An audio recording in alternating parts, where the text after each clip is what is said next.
Chapter 4: Kingdoms and Empires. The truth of our times is that there's not a piece of land in our world that is not claimed as property by someone, no matter if it's fertile lands or a hermit's cottage deep within some nameless swamp. You can be sure that there's a carnivore out there somewhere digging their jewel-adorned claws into it. The predators may wear crowns and bear titles by the dozen, but they cannot hide their true colors. Not that they care to. The coalitions formed to fight against the Nilfgaardian Empire in recent history may have turned the kingdoms into a single pack, but the moment the empire was thrown back, the predators started to turn on each other.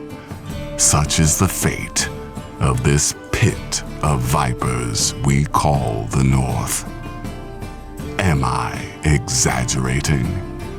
Suffice it to say that after the northern kingdoms defeated the empire at Sodden in 1263, it didn't take long for them to resume their bickering.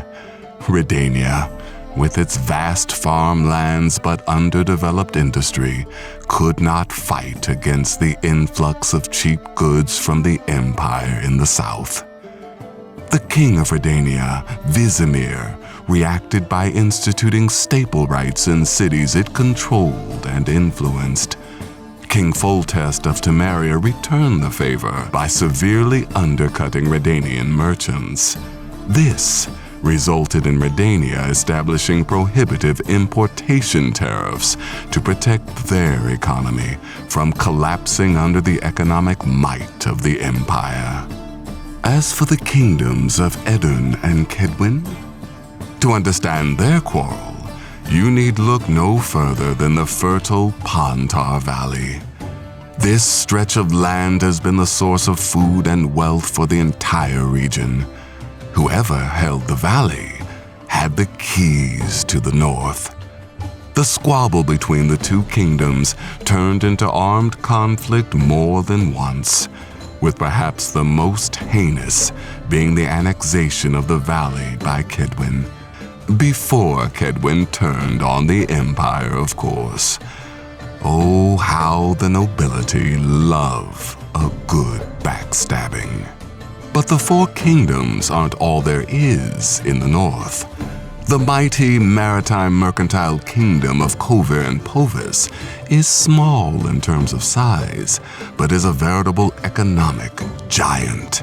Fueled by decades of unlimited immigration from the Big Four, it monopolized the market for glass and salt and expanded to become key suppliers of gold, iron, silver, nickel, and other metals throughout the continent. When Redania and Kedwin attempted to subjugate it, they were summarily defeated by elite mercenary armies, often led by their own retired officers, convinced by the retirement funds of the Northern Kingdom. There's also Lyria, the small but fierce kingdom that lies between the Empire and Kedwin. Though ruined by consecutive wars, but legendary for the guerrilla resistance under its queen. And of course, Sintra, the once mighty kingdom that ruled lands on both sides of the Yaruga River, with vassals across the surrounding land. All its might was for naught. When Nilfgaard invaded it, starting the First Northern War, Sintra's army was wiped out by the imperial might. The king was slain in combat, while the Lioness of Sintra was mortally wounded and returned to the capital. The undefeated city was stormed by imperial soldiers, leading to what's known in the northern kingdoms as the Rape of Sintra. Mothers killed their children. The few remaining men launched themselves in suicidal attacks on Nilfgaard troops, while the queen threw herself from the walls of the fortress. With her death, the kingdom of Cintra ceased to exist. Its lands annexed as an imperial province, vassalized by foreign powers, or otherwise partitioned. By now, you're probably convinced that the Nilfgaardian Empire is the political equivalent of a post-conjunction monstrosity, of the kind that witchers slay, if you're a northerner at least. But come south of Yaruga, and you can see that it's not a monster. In fact, it's not all that much different from the north.